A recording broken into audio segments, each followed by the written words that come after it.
Hi, good morning. Today morning I woke up to the news that Rajnath Singh has traveled to Moscow.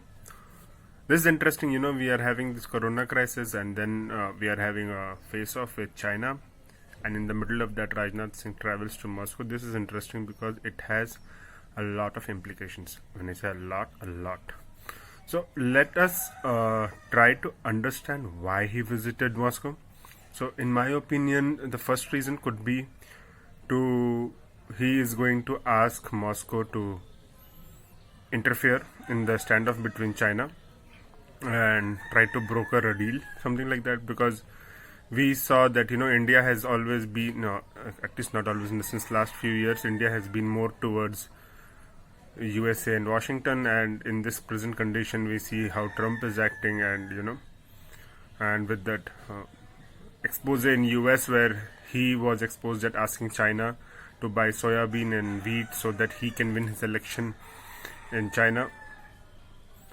And in the light of that, I don't think USA could do any interference in the issue between China. So I think Moscow is the best option that India has. Now I think, will Moscow interfere is the question.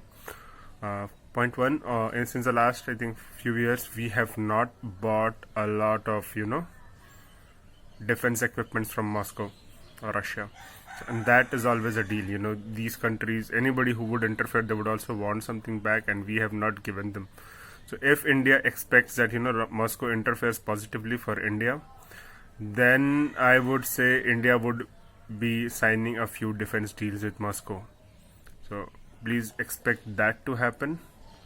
And second, would China listen to Moscow? I think both are communist countries, but we have to realize now that China is now a bigger superpower than Russia. So there are very least chances that China is going to listen to Russia. And will China pull back? Definitely not. In my opinion, definitely not. So what would happen is they are going to use that statement and saying, we never acquired Indian territory, we never entered into Indian territory, but we will have a ceasefire. So when the ceasefire happens, they are not going to go back to the old position, they are just going to stay where they were till now for a few maybe months or years, and the Chinese will again capture new territory. Still they have fortified the old territory. So let's see. Very interesting that Rajnath Singh is in Moscow. Let's see over the next days what happens. And if you did like the video, then please do subscribe to the channel. Thank you.